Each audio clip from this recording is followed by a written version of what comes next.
Hey, everybody, and welcome back to Freedom Factor. Sorry I've been away for a while.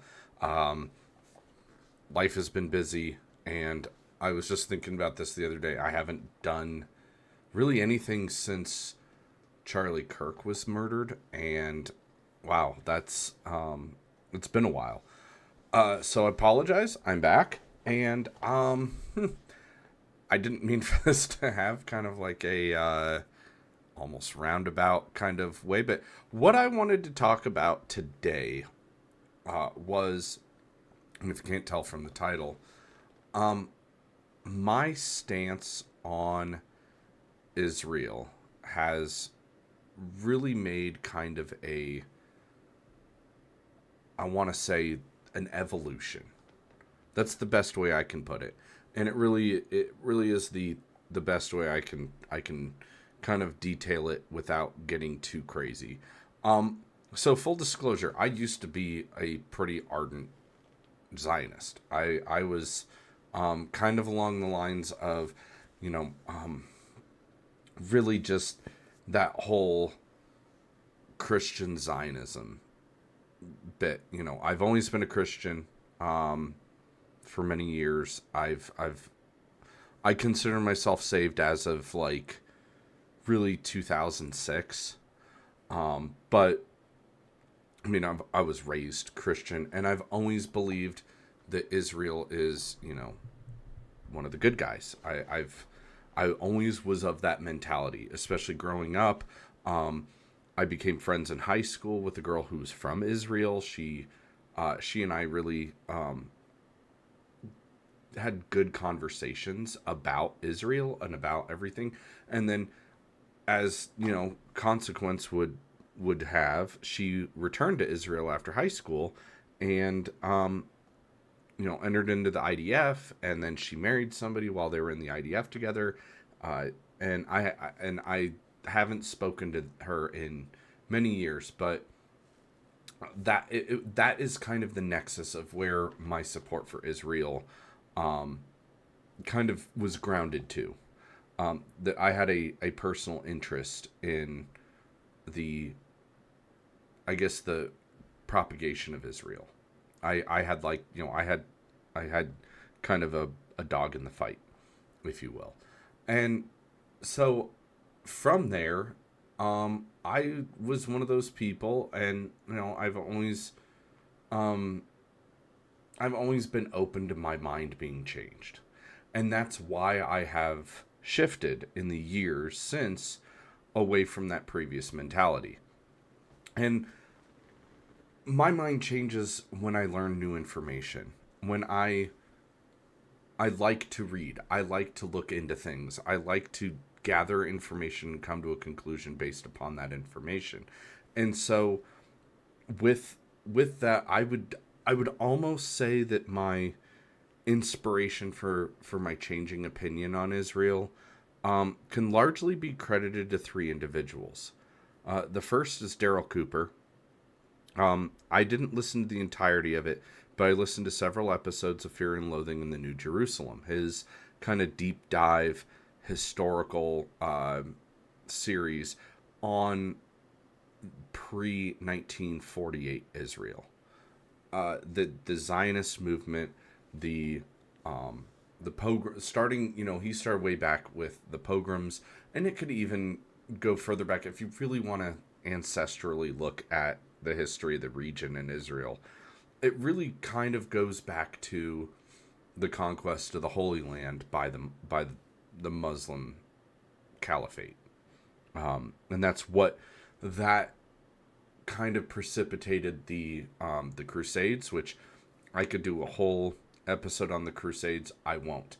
I will just say this: save for one, the Crusades were not as bad as people depict them to be. The Crusades were not unjust for the most part. One of them pretty bad, but the rest of the Crusades were actually pretty justified. If you really look at the history, look at what happened. So, and I'm not going to get into that. I'm just for historical context. The land was conquered by the Muslims, and then it became kind of a hotbed for fighting over the next several 100 years, and the formation of what would become, I guess, under Turkish rule, or the Ottoman rule, really not Turkish, but Ottoman rule, that region that we now call Israel. But then you have, the I guess you could say the most recent historical context that really needs to be kind of taken into account, and why I shifted my beliefs. Now, no one is denying that the Jewish people for, a very long time were persecuted. I mean, if you look at the Jews in Eastern Europe and Russia, especially during the pogrom and that era, they were essentially, persecuted. They were murdered. They were excised from places. There was, horrible atrocities committed against them, and no one is denying that.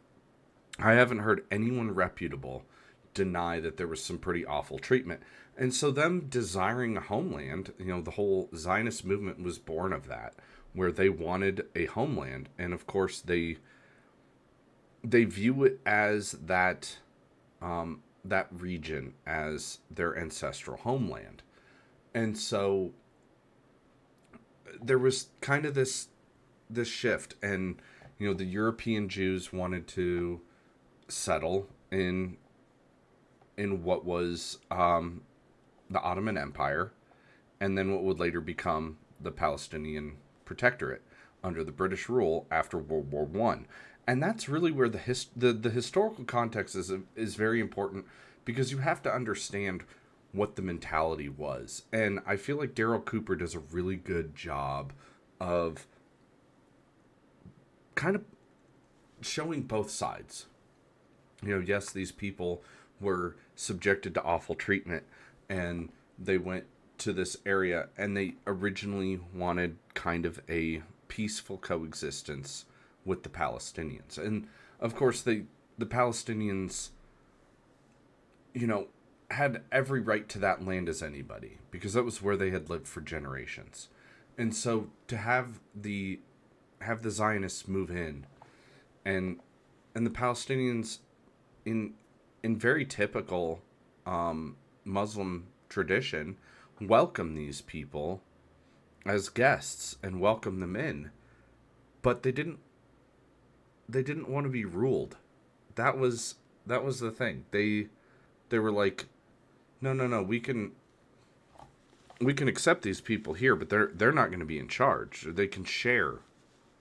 And that was, for the most part, kind of the mentality, was kind of a shared existence, two people living in one area in harmony.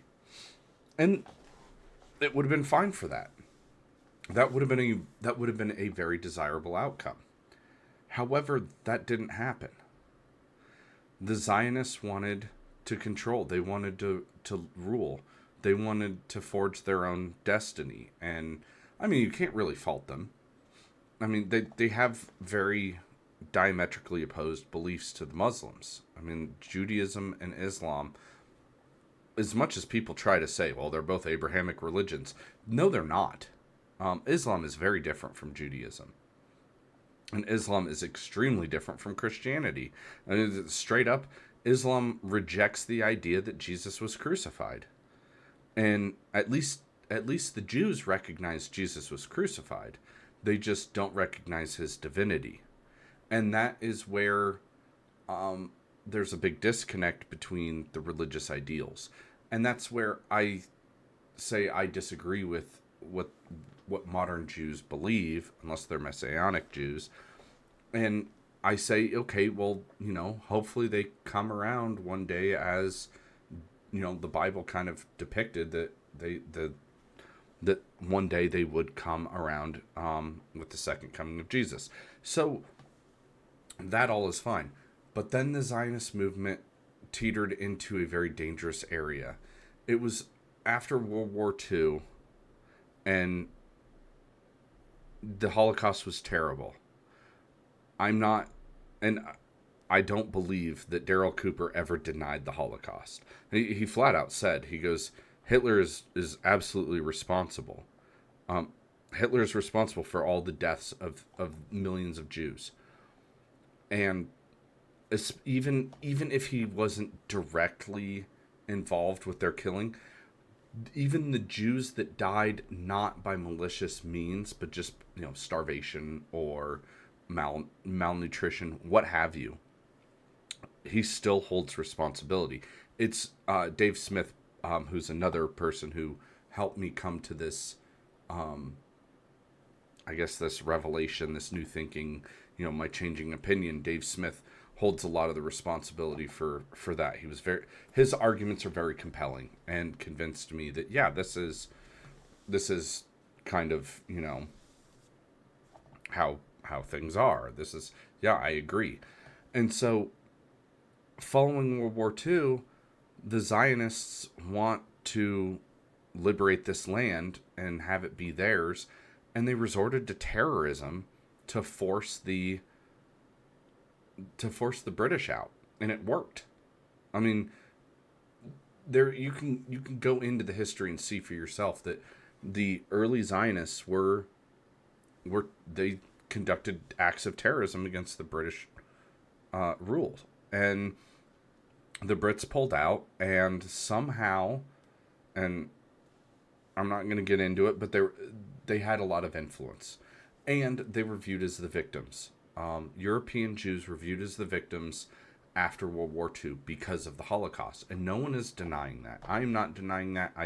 They absolutely were, but they used that to their advantage to gain control of the region, and all of the goodwill that people should have for the early Israelis completely goes away when you realize what happened.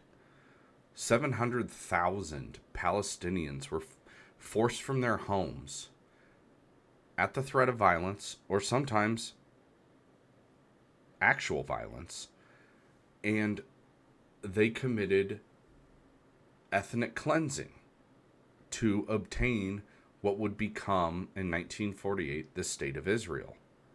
And they had influence in America and Europe, and I think part of it was because they were victims of this terrible atrocity. And so, of course, they would get land given to them at the detriment of the residents of that land, because no one wanted to go against these poor victims of this terrible atrocity. And I'm not saying that the Holocaust never happened. It absolutely did. There's mountains of evidence. So anyone who's a Holocaust denier is just wrong. And I'm not going to entertain that kind of talk. But what happened then was that the Israelis gained this area by pushing out the Palestinians because they didn't want a joint rulership. They wanted to rule that land as their own. And it wasn't going to be this secular kingdom. It was going to be a predominantly Jewish, controlled piece of land. And so at the outset, they already had kind of, from a historical perspective, lost their goodwill. And so after that, then all of their neighbors attacked. And look, I'm here to say sovereignty is a big thing for me. I mean, if you're attacked, you have every right to defend yourself. And so that first conflict in 1948 with basically all of Israel's neighbors, they pretty much, started it. And so, you have to basically take into account, and there's a lot of things to, I could go deeper into, but I won't. I will just say that,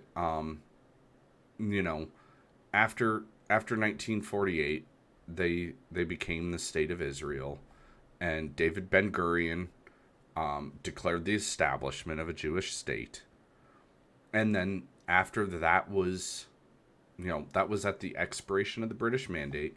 Then after that, there was the Arab-Israeli War, where, Yemen, Morocco, Saudi Arabia, Sudan, Egypt, Syria, Transjordan, and Iraq basically launched an attack on Israel. And of course, that Israel basically won. I mean, that is the entirety of it. And then you fast forward a little bit more to the 1960s were really kind of when things got kind of heated. There were these, the 6-Day War really did kind of solidify the 1968 borders. And you can't talk about Israel without bringing up the Khartoum Resolution of 1967, where, basically following the 6-Day War, they came up with the three no's, where the Arabs had basically said that the three no's would be no peace with Israel, no negotiation with Israel, and no recognition of Israel.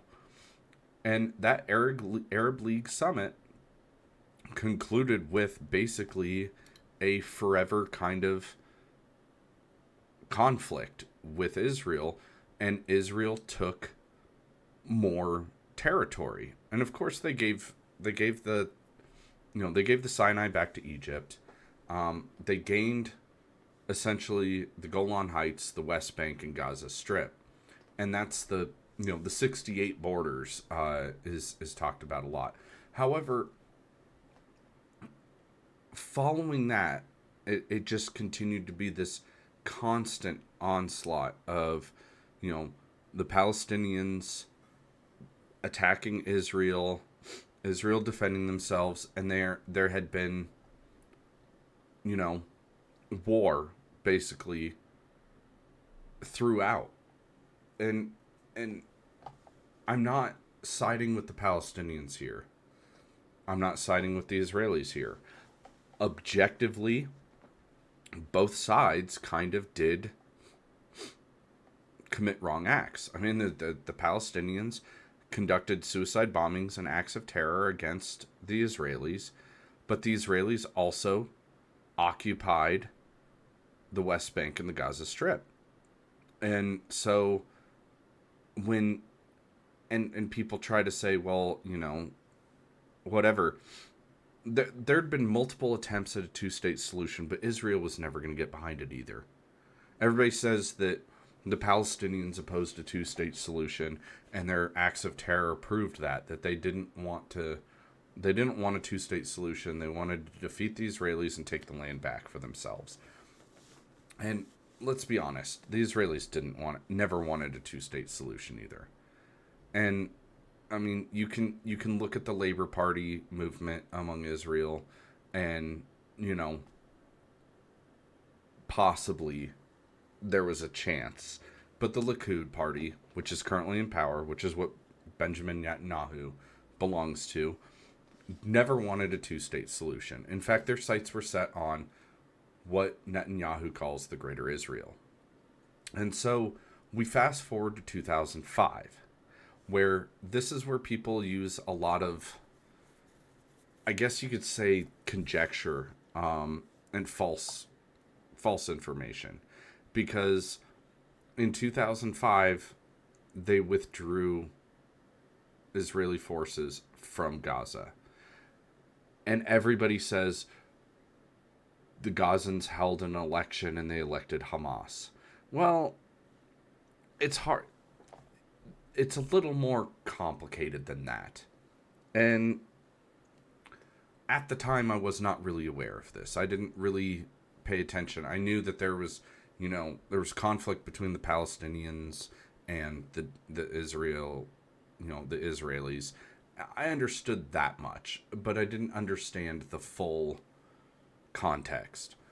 And really, the I'm not. This is not a justification, more of a explanation that the Palestinians attacked the Israelis because they viewed the Israelis as an occupying force.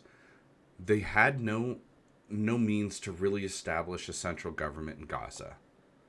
Yeah, sure that they withdrew the settlements and military occupation, but it was not as if Gaza could freely trade with international partners. It's not as if Gaza could you know suddenly come and go as they please.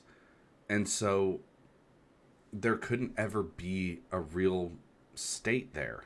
Gaza was never an official state. And so that kind of pushed the conflict further. And let's also remember 2005 was 20 years ago. There's an entire generation of people that were not alive or were babies when Israel pulled out of Gaza. And to say that the Palestinians elected Hamas is kind of silly. Yes, sure. That's like saying we're voting. It's like a bunch of prisoners saying that we recognize the Aryan Brotherhood as, the headpiece for all the inmates. Because it basically Gaza is an open air prison. The Israelis control the borders, at least to the north and the east. And of course, to the west is the Mediterranean, which their ports are tightly controlled by Israel. And then to the south, you have Egypt, which very tightly controls that border between the Egyptian Sinai and Gaza. And it really can't be talked about without mentioning what happened in Jordan. Palestinians, the refugees that went into Jordan from Palestine, that were forced there by the Israelis, were not exactly keen on integrating into the Jordanian populace. They created a lot of problems. They had Hezbollah. They had connections to the PLO. They were not interested in becoming Jordanian citizens. And a lot of time, and in a lot of cases, they weren't allowed to become Jordanian citizens because they were still refugees. Because at the time Jordan took them in, they viewed them as refugees that would eventually leave and go back to their homes. But that never happened. And that's where the problem came in. And that kind of, obstruction to Palestinian refugees led Egypt to believe, like, no, we don't want to take these people in. They're hell-bent on this campaign of getting their land back. We want nothing to do with it. And so that's why that's why Egypt doesn't take in refugees. And a lot of people say, well, why don't the Arab nations take in their fellow Arabs? Because the Palestinians are very complex people. And so, no one is really obligated to take in refugees just because they're all Muslim. So then fast forward to 2023, and it was really the end of 2023 and the beginning of 2024 that my view started to change and shift. As we all know, October 7th was a massive terror attack on Israel. And it was, Palestinian militant groups led by Hamas conducted these awful, terrible attacks. I am not detracting from that at all. I mean, what they did was awful. They murdered people, they took hostages, and they did terrible things. However, Israel's response. Well, first we have to look at Israel's reaction. So you mean to tell me one of the strongest military forces in the region, with a very intricate intelligence network and surveillance capability somehow took several hours to respond to a terror attack at their perhaps most contentious border region in the entire country. I mean, let's face it. The border with Gaza is a very hot location. That is essentially Israel's number one enemy is coming from Gaza. No matter what way you slice it, you can say Iran, you can say Iraq, you can say Lebanon, but in essence, the Hamas is their number one enemy. Hamas has killed more Israelis than any other group or nation or league or whatever on earth. They've killed more Israelis in the last 60 years, 70 years than any other group. Hamas is Israel's number one enemy.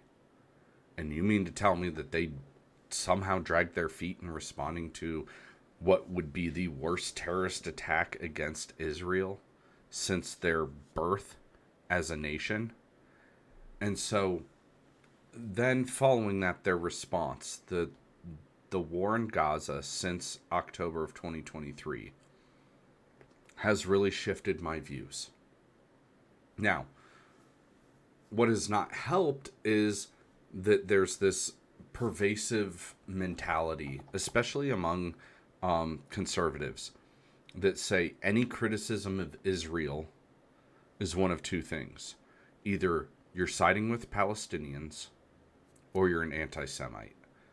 That's the way they view any criticism of Israel. And no, I don't side with Hamas. I don't side with the PLO. I don't side with anyone wanting to murder people. I side with the innocent people. The people who just want to live free. The people who don't want to be occupied or ruled over by a foreign government. Because in essence, that's it. The Palestinians want their own nation. They want their own state. And however you want to draw the lines, I think they should have that. Not a state that is ruled over by Israel, not a state that is controlled militarily by Israel. No, a free and independent state. One where both sides could essentially, hopefully, live peacefully next to one another. The way that the United States and Canada does, or the way that Germany and France do, or the way that Scotland and England do.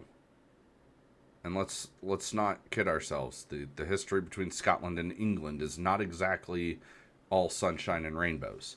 So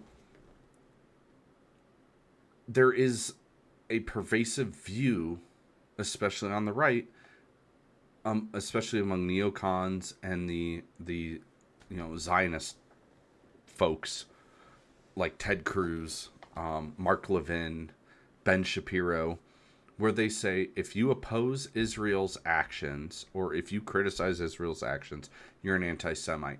Let's clear the air right now. I don't hate anybody for their religious beliefs. I disagree with a lot of people's religious beliefs, especially if they're Muslims. I do not agree with Islam. However, I don't hate Muslims. I don't hate Jews. I have many friends who are Jewish. I have a deep, profound appreciation for Jewish tradition because Jewish tradition is what birthed Christianity. I mean, Christianity basically would not exist if it wasn't for Judaism. And the entire Old Testament to the Bible is Jewish text. I mean, let's not mince words here. A lot of the Bible is written in Hebrew originally. Greek and Hebrew are the two main languages the Bible is written in. And then there's Aramaic as well with the New Testament. But for the most part, the entire Old Testament is a Hebrew document. Set of books. And so I don't hate the Jews. I never would say that, and I never would come to that conclusion. I don't like the bloodthirsty Israeli government. There are Israeli civilians who are wonderful people. I know several Israelis. I've met several Israelis during my time in the military. I had the opportunity to meet some IDF soldiers who were profoundly good people. But the way that the Israeli government has conducted this war has been nothing short of just atrocious. And that's why I have shifted. And why? Because there is a lot of misinformation surrounding the Israel-Gaza war. And that is primarily where my issue lies, is how Israel has conducted this war. Having been to war myself, thousands and thousands and thousands of innocents have been killed in this war on both sides. I'm not detracting from that, though. Plenty of Israelis have been killed. However, Israel is a dominant military force. If you were to take all of Hamas's fighters and the entirety of the IDF, and you were to put them in the middle of the desert and have them set up and then go at each other, Israel would win 10 times out of 10. They would decimate Hamas. They have better weapons, better technology, better tactics, better training, better equipment. Hands down, Israel would decimate an open conflict. In fact, I would even venture to say the IDF would decimate Iran in open conflict. Now, that being said, what Israel has done since then has been nothing short of an atrocity. Now, the word genocide has been thrown around. I'm reluctant to fully commit to using that term to describe how Israel has been waging war with Gaza. But you can't deny, when 85% of structures in Gaza have been destroyed, that's not war. That is just complete and total devastation. And I get it. A lot of people will say, well, Hamas hides behind innocent civilians. They conduct their attacks from schools and hospitals. That doesn't mean, let's put it this way. If you have a SWAT team deploy and you have a hostage taker who is standing behind an innocent civilian with a gun to their head, you don't shoot the fucking hostage to get to the hostage taker. You don't. And Dave Smith does a really good job of detailing how not to conduct a war. He says if somebody breaks into your house and breaks your children's legs and assaults you and shoots your dog and shoots your wife and takes one of your other kids hostage and then runs to an apartment complex, you don't go and blow up the apartment complex to get to that one person. And that's essentially what Israel has done.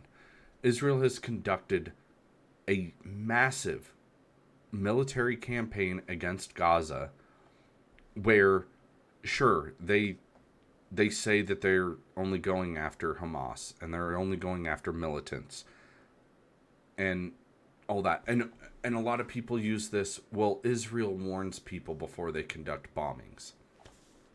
That's great. Let's say that you live in a neighborhood, and let's say there's 20 houses in your neighborhood, but your entire neighborhood is cordoned off. You can't exit the neighborhood. You have that let's call it like a 8 square block with 20 houses. And they say, we're going to bomb the 5 houses in the northern sector of this neighborhood. Get out before we blow them up. Where are you supposed to go? Mind you, the other 15 houses are occupied by your neighbors. Where are you supposed to go? They tell them, get out before we bomb your literal house. And then you're homeless afterwards. So What are you supposed to do then? And that is the main crux of my argument against Israel, is that they are conducting this campaign against an enemy. They've basically declared anyone in Gaza as the enemy. And that's how they justify it. And yes, Hamas is evil. And no, I don't believe, and I get it. Like, people say that there was this whole, last year, there was this whole mantra from the river to the sea, which I totally understand is genocidal language. That's what Hamas and Hezbollah have said, from the river to the sea. That basically means from the Jordan River to the Mediterranean, they want Israel gone. They want Israelis gone. And I don't agree with that. Absolutely. 100%. No ifs, ands, or buts. I disagree with that mentality. That is awful. However, I do want an independent Palestinian nation for these people, where they are free to trade with their neighbors. They are free to come and go as they please and travel like anyone else. I want that. I don't want it at the cost of innocent lives. I don't want it at the cost of war with Israel and the killing of Israeli people and Israeli soldiers. I don't want that at the cost of innocent Palestinians. But the way that Israel has conducted this campaign has been wrong and evil. And they've come out and said this. I mean, there are people on the Israeli side who have straight up said that that's what they want. They want ethnic cleansing. They want to completely remove all the Palestinians from Gaza. And that alone right there has really just been a major linchpin in my transformation, I guess, to being not in support of Israel. And then we get into the libertarian perspective, where I don't believe we should be sending money to help defend Israel. If Israel cannot survive without US dollars, it doesn't deserve to. That sounds callous, but I wholeheartedly believe any country that cannot survive without US taxpayers' money going to them doesn't deserve it. They don't deserve to survive then. Because I don't think the United States should be funding everybody. I don't think the United States should be the bankroll for all of these foreign countries. I am 100% against foreign aid. Now, that doesn't mean completely without fail, no foreign aid whatsoever, ever. No, that's not what I mean. I mean, we should not be funding foreign militaries to fight other countries that do not involve us. I mean, we should not be giving money to countries like Pakistan that are not good allies. We should not be giving money to all these other countries when we are $38 trillion in debt and we have Americans who are suffering, where Americans can't afford groceries, where the median age for home ownership has increased to 40 in America. That's right, 40 is the median first-time homeowner age. That is atrocious, where Americans can't afford to buy a house, where Americans are struggling to put food on their plates, where Americans are struggling with homelessness. We can't take on the rest of the world's problems, and we shouldn't. And we definitely shouldn't be giving $4 billion a year to Israel so that they can go and wage a war with a bunch of ragtag guys in sandals with AK-47s. Yeah, sure, okay, I get it. Hamas is an evil organization. They're terrible and they should be destroyed. I agree. but it shouldn't be US dollars destroying them. Because I hate to break it to you, but Hamas has made zero threats towards me and my family. Hamas poses no danger to the sovereignty of the United States. And Israel's the only democracy in that entire region. So what? We're friends with Jordan. I served alongside Jordanian military forces in Afghanistan. Jordan seems to be a pretty good friend to us. We've long held a good relationship with Saudi Arabia, despite some of their missteps. We've been at peace with Egypt for a long time. So no, Israel's not our only friend in the region. Israel just happens to be the only non-Muslim country in the region. And I won't get into the whole Syria thing where we basically backed Al-Qaeda taking over Syria just because Assad was a bad dude and aligned with Russia. That's a whole nother conversation for another time. I am just simply saying Israel is not that good of a friend. We give them money. We share intelligence. We give them technology. We train them. We equip them. Their Air Force is predominantly U.S. built fighters. Their munitions, a lot of them are U.S. provided. So we are giving them a ton of military aid. We are sharing information with them. Our intelligence sharing agreement with them has been, for lack of a better word, kind of shifty. I mean, I won't get into the whole USS Liberty incident where Israel attacked a U.S. flag ship in the Mediterranean.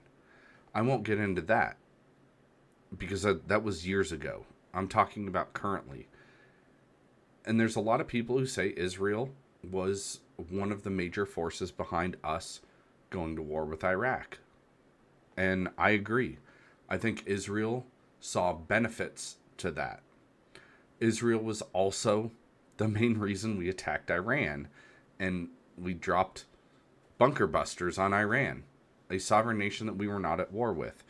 And there's a whole conversation to be had at a later date of the difference between Sunni and Shia Islam, where Shia Islam does not believe in a global caliphate. I hate to break it to you, but Iran is a Shia country. Iraq, we were fighting the Sunnis. And Afghanistan, we were fighting the Sunnis. The Sunnis are who Al-Qaeda are. The Sunnis are who want to take over the world and make the world in their image of Islam. The Shia do not have the same fundamental beliefs. They all believe in Islam, yes, but there are nuances between the two. And so the whole thing with Israel is we shouldn't be involved. This is not our fight. And yet, constantly, you get people... I honestly do think, and I'm not going to go delve into the conspiracy theory too deep here. I will just say, I do believe that a lot of the Epstein stuff has ties to U.S. and Israeli intelligence. I'm not going to come outright and say that, Jeffrey Epstein was a Israeli asset. I don't know for sure. I have my theories on that, but at the end of the day, Israel has not been that good of a friend to us. We have not gotten a whole lot back from our investment into Israel. Militarily, intelligence, and financially, we've not gotten a whole lot back. Sure, they've helped us with some intelligence, but it really is nothing that is detrimental to the national security of the United States. And so that is why I do not stand behind Israel. Their aspirations for ethnic cleansing, or if you want to go as far as genocide, are just wrong. It's fundamentally an immoral position to take, in my opinion. And that is why I am not in support of Israel, and why I'm not in support of the Israeli lobby and AIPAC and all of that. And furthermore, with regard to U.S. government officials like Randy Fine and Ted Cruz, and I'll even go as far as to say Donald Trump, if your loyalty lies with, and it's been said, you cannot serve two masters. You just can't. I mean, my even my Christian faith believes in this. In Matthew 6:24, Jesus said, "No one can serve two masters. Either you will hate the one and love the other, or you will be devoted to one and despise the other." And really, you can't. It's There should not be U.S. government officials and elected U.S. government officials supporting a country almost more than they support their own. Ted Cruz said he ran and wanted to be Israel's greatest ally in the U.S. Senate. How about being America's greatest ally in the U.S. Senate? How about caring about your country? I am an America First. I am 100% America First libertarian. And at times, does that mean America only? Sure. I'm not an isolationist, but I'm definitely a non-interventionalist. I'm not anti-war. I am anti-unnecessary war. Having been there, done that, and gotten the t-shirt. Yeah, I do still have the t-shirt from when I deployed to Afghanistan. Our battalion made t-shirts. So yes, I can speak from a position of knowledge on this subject that I am not for a war that does not involve the United States, that does not benefit the United States, and is not in the interest of the defense of the United States. Iran poses no threat to the United States. Let's just get that out in the open right now. Iran poses no threat to the United States. And I did a whole episode on, the Iranian nuclear threat, which you can check that one out and see the entire. I go into that they're technologically, they do not possess any means with which to attack the United States. Even if they were to develop nuclear weapons, they do not have the technology to develop anything that poses a real threat to the sovereign borders of the United States.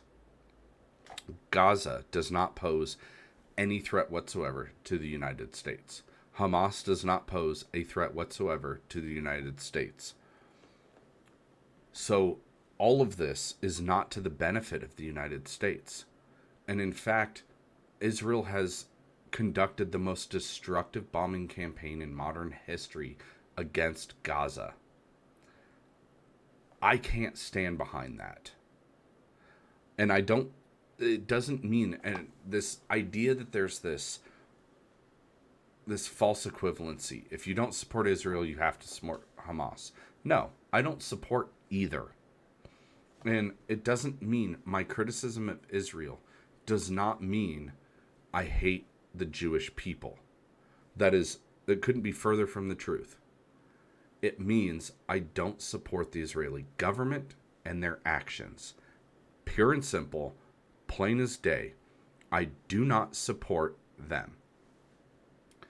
And the fact that there are people who believe that if you don't support Israel, you must hate the Jews is the biggest, most basic, ignorant thing I can think of with regard to U.S. foreign policy.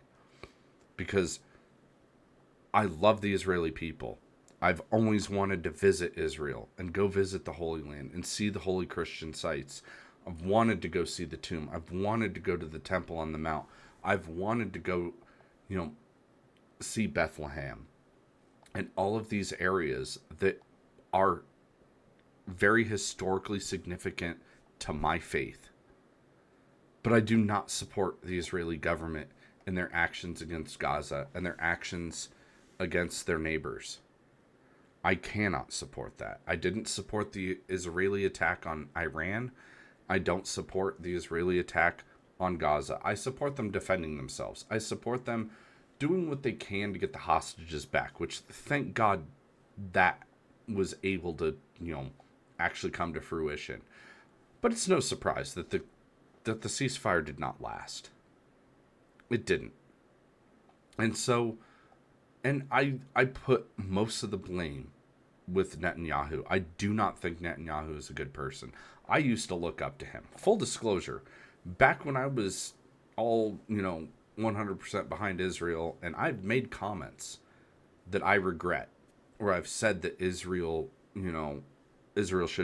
should be victorious in this, and that Israel's the good guys. No, there are no good guys. This is the same opinion that I have on the Ukrainian Russian conflict. There are no good guys on either side. I oppose both. I'm not pro Ukraine, I'm not pro Russia. I'm anti that war, and I'm anti this one too. I'm against the conflict that is killing thousands and thousands of innocent people. I'm against the killing of children. As a parent, I am against the killing of children. And I don't think Israel is the good guy on this. That doesn't mean Hamas is either. But I'll tell you who isn't the bad guy is the innocent Palestinian civilians who are at threat of death, starvation, and homelessness because of Israel. And that is why I oppose Israel. Not Jews, but Israel. And I can differentiate the two. And I also do not agree with Christian Zionism. I am not a Zionist. I may have been at one point in history, but as I became more informed on the issue and more informed on the actions, I cannot support Zionism. And I also am a firm believer that AIPAC should have to register as a foreign lobby because they are not conducting themselves.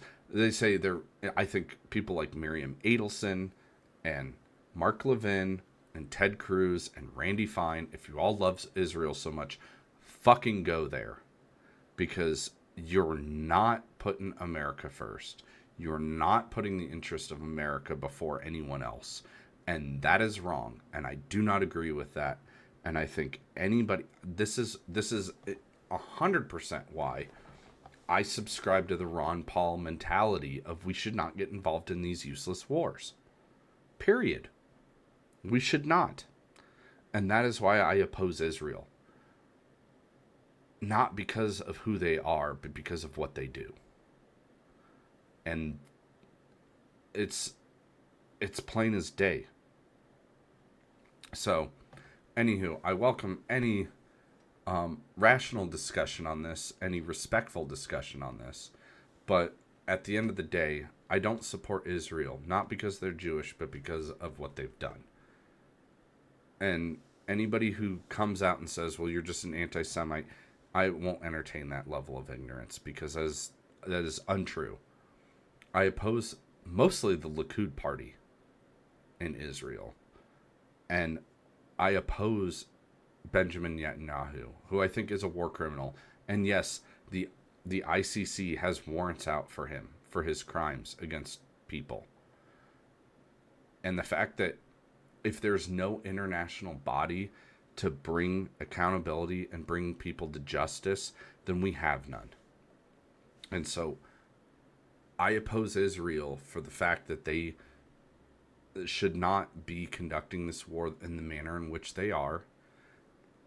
I'm not saying they can't defend themselves, but this is not self-defense. 100%. It is not, you cannot claim self-defense if someone attacks you and you massacre their entire family. Period. That's all I have for today. This one's a little long, but I just wanted to get my thoughts out and clear the air on my stance on Israel and why I shifted, why I changed my opinion on Israel.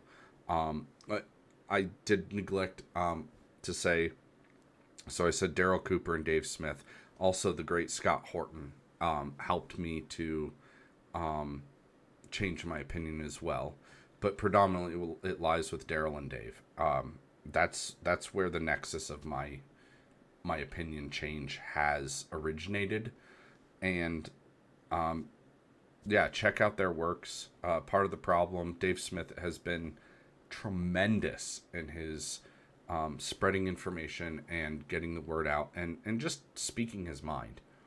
And Daryl Cooper is a wonderful historian. I think he's one of the most brilliant historians of our time.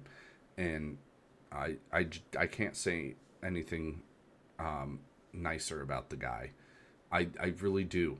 This infighting war on the right between, against Tucker Carlson and I would say even Candace Owens and Dave Smith, all these people, is unjustified and wrong. So thanks for tuning in. I appreciate it. Leave a like, subscribe. It really helps out. And I will catch you guys on the next one. Have a good day.